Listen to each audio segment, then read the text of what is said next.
is live. I think we're all good. Oh, Lord. Well, I knew this was coming at some point or later.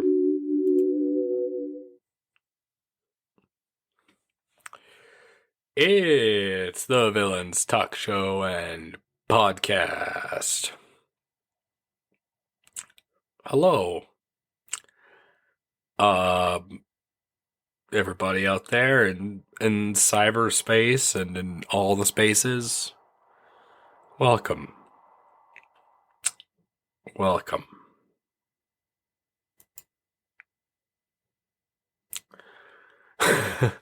Hello and welcome to the Villains Talk Show and Podcast. I am C4, the only host here right now.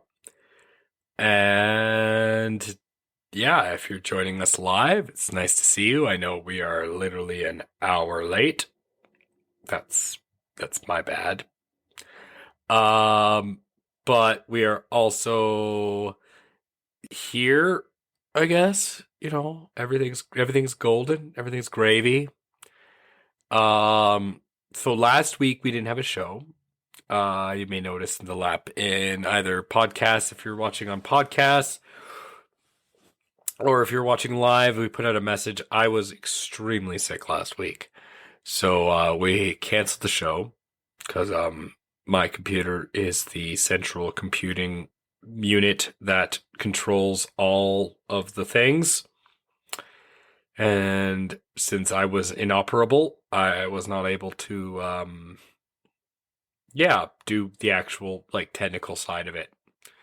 So we weren't able to do it last week. And then this week, I went to the hockey game, and I was like, hey, so this is the topic for today. And then they were and then I got a bunch of messages from the other co-hosts saying I'm tired, I'm working late. So all respect to them. Insanieac's got a new job. It's got him working late. Got him working a lot too. So he's just going home and taking a rest. Sara the Viking is, oh man, it's junior high school math time, so it's just always hell for her. Greasy Boy's also same, new job. However, I would be remiss to say that we might have a surprise visit from the elusive gentleman himself. I only say that not because I know if he's coming on, but because I actually have no idea what his schedule is now. He's been so screwed around with his work. 4 of us are cooks. Everyone except Sarah's a cook in some aspect. So we all, anyone out there who lives the cook life knows that, after a while it's hell. You can never pick your actual days off. I mean, I'm the boss, and my days off still don't exactly match up some days.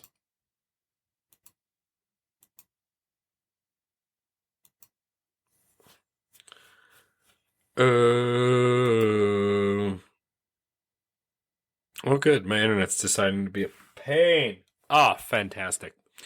So if you're listening on the podcast, or if you're watching live, holy crap, I have people watching live.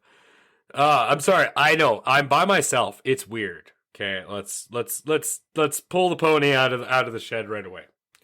I know I have no co-host here, so it's going to be an awkward experience for both of us, those listening and me.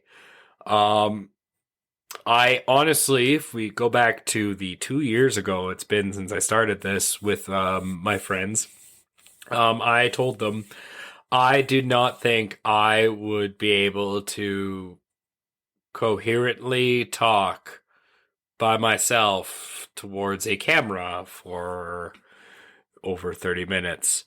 So we're going to try that. I've had some time, so we have 2 topics today. I'm going to be talking about the 2 things I know quite a bit about. Cult of theory, cults. I know quite a bit about cults. I know quite a lot about cults, actually. And then maybe just to pad the time, maybe throwing a bit of talk about I don't know, like political cults. Because today's cult of personality. I'm going to be talking to you about cult of personality. Now, the first thing you notice is I don't have Insanieac to talk over me. I don't have the greasy boy to throw in random funny things.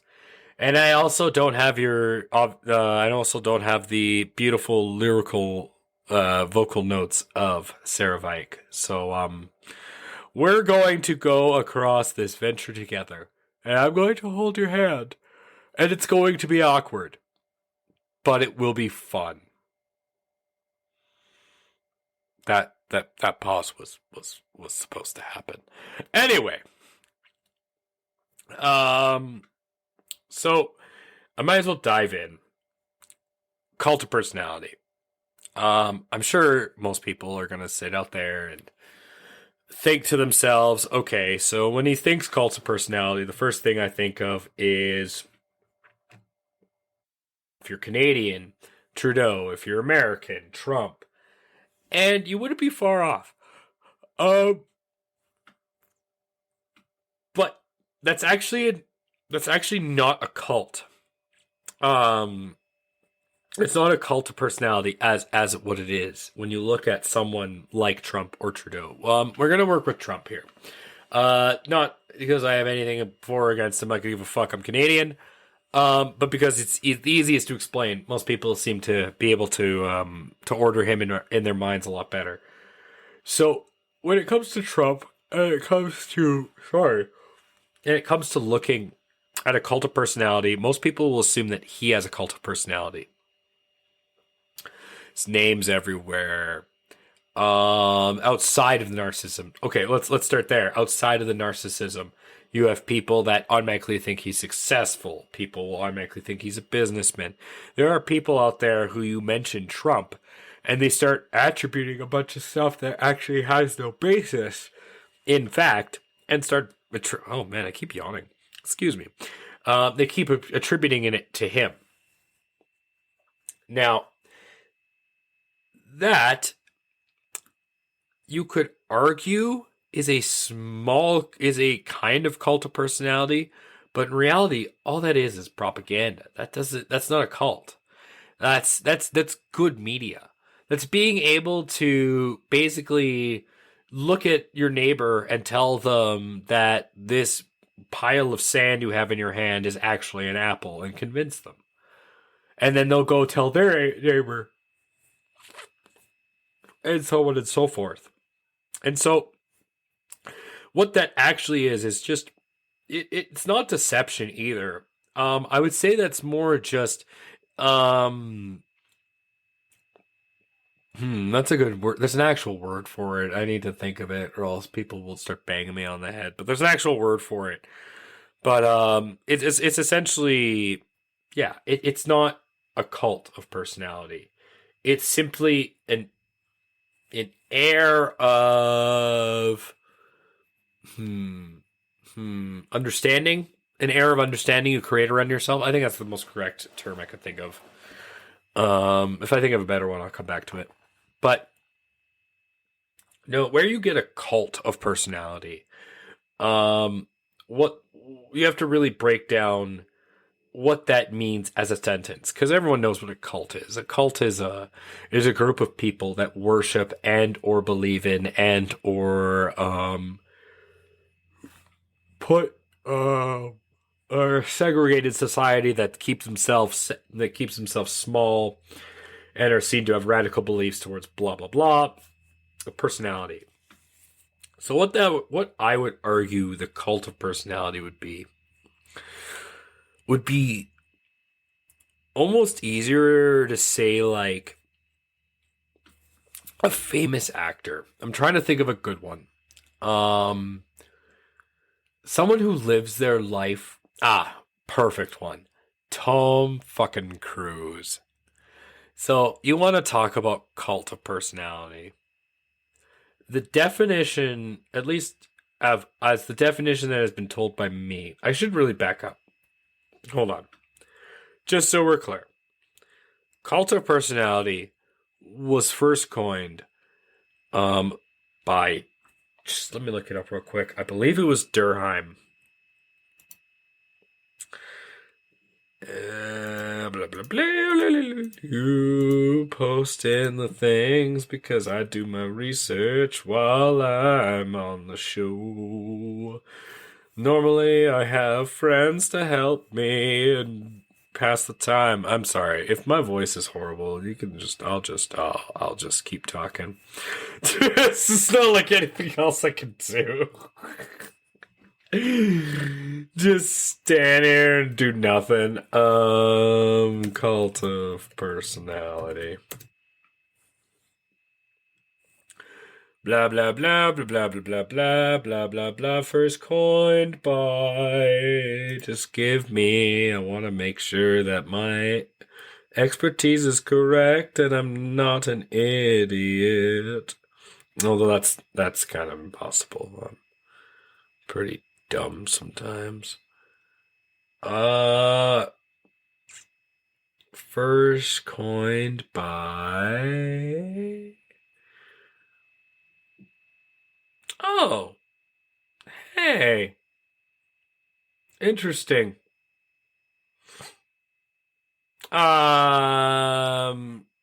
It was first coined, just so everyone out there can come up with me. It was first coined by historian Jan Plamper. Wrote modern day personal occults display in 5 characteristics and blah blah blah blah blah. And we'll get into that later. But yeah, sorry, Jan Plamper. Not even close. I wasn't even right. Please don't ever quote me without true facts.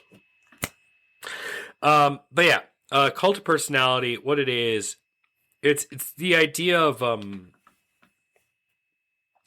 it's the idea of being seen as a certain way in life.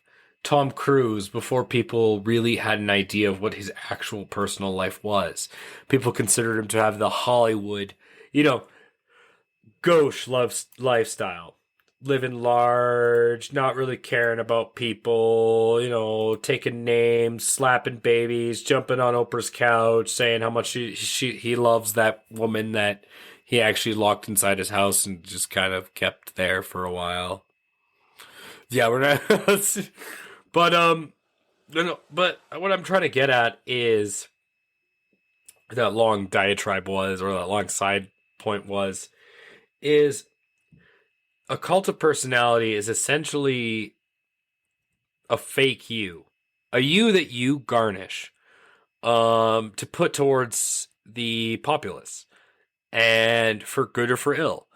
The one of the greatest modern cults of personality I can think of, that always just strikes me right away, is Whoopi Goldberg. I mean, how many people actually know her name? How many of you out there listening actually know that she has a real name and that her entire, her history, her lineage is all just made up? She made it all up for Hollywood. And it's not that, in one sense, personally, I've never really cared about the actual personal lives of famous people.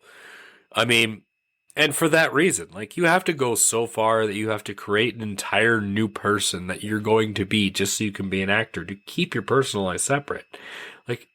That's indicative of humanity and how shitty we are. Yeah. Take a second to think about that.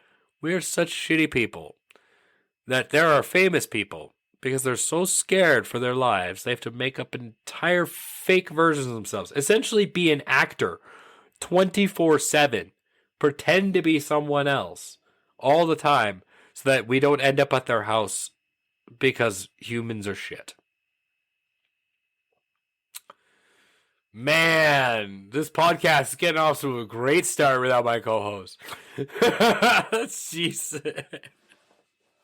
See, this is why I need other people around me. I feel like I'm listening to myself talk, and I'm like, God damn, C4. You are so evil, or you're so pessimistic. That's what it is. Not evil, just pessimistic. I'm so cynical. Cause you look at cults of personality that work outside of Whoopi, outside of Goldberg, because I like her. Every other example I can think of, Mao Zedong, Stalin, this super horrible guy named Hitler. There was also this other guy. I think his name was Coney. He's the most recent one. Oh, you know what? Let's move backwards. I got four big names there. I'm gonna start with the biggest cult of personality. Joseph Coney. How many of you non-millennials listening to this podcast right now or watching live have any idea who the fuck Coney is? No? No, I got you a second. Don't worry. Go. Don't worry. Just if you're listening on your phone, just go to Google right now. Just go KONY 2012. Yeah, you'll see this wonderful video if you do that. About these wonderful soldiers, these armed combatants, all of which are under the age of 15, and you will then watch this beautiful video about how they not just brutally kill and maim like adults, but like all the adults in Central Africa are scared of these children. And who do they bow to? Joseph Coney. And Joseph Coney was able to use the literal cult of personality around him.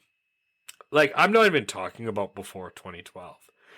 I'm just so we're clear what I'm about to talk about. I am just talking about 2012. Because there's a documentary comes out early 2012 about the child soldiers. And of course, it's, oh my God, child soldiers are so horrible. These poor kids, they don't deserve that. And it's true, poor kids. They don't deserve to be fed heroin and fucking others, like, what is it, heroin and fucking crocodile and all those fucking really, crocodile. Look up crocodile. That shit's fucking from Russia and that shit fucks you. But they give it to the kids because it's addictive. And then they give them an AK and say, hey, go shoot that person. And I mean, like, what are you going to do? They're fucked up with the little 14-year-olds. I'm not surprised. But, like, so this documentary comes out about Joseph Coney.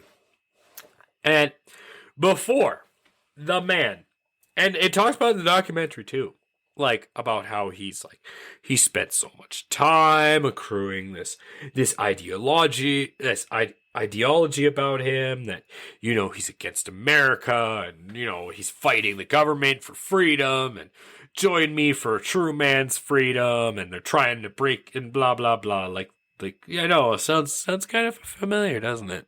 Anyway, this was back in 2012. This was back in like 2010, actually. This is when it was being filmed. Documentary comes out in 2012. Okay. Now, anyone who wasn't a young child during that time, so everyone basically just slightly younger than me and anyone older, remember, everywhere you go, Coney 2012. You'd almost swear it was an election year. And not just in America, like in Canada, in Europe, all across the Western world. It even bled into some developing countries. I remember seeing news out of India and Russia and like some Asian news outlets that talked about Coney 2012. Like, let's get Coney. This guy is literally a pox on not just the world, on Africa. This is a guy who goes out, rapes women, drugs kids, and then forces them to join his army and gives them guns and makes them brutalize other people and continues this cycle. There's no reason you couldn't. How could you not get behind getting this guy? He's like he's the most villainous villain you could ever give. Okay? Right? Now you got petitions, you got everyone. And then they don't get him. Then nothing happens. And I mean that. Nothing happens. You have the entire world spitting this rhetoric for a whole fucking year, and nothing happens. What does this bastard do? He waits. He goes into hiding. He's not stupid. He knows that there's definitely forces and military forces that could easily walk into. I believe he was in the southern part of Uganda, northern Rwanda, Democratic Republic of Congo, that Central African area, if I'm pretty sure. They could easily send in a task force and just fucking shoot him in the head, and he knows that. He's not dumb. What does he do? He waits a couple years. Plays low. Don't hear about any of those overt crazy attacks of like 100 children running into a village and murdering everyone because the children were the ones with the guns. We don't hear about those where we go out. No. And after about, I remember I was still in school, around 2015, 2016, right when I was getting ready to graduate. That's when I started hearing them again. That's when I started hearing about, now he's been saying that he beat the West.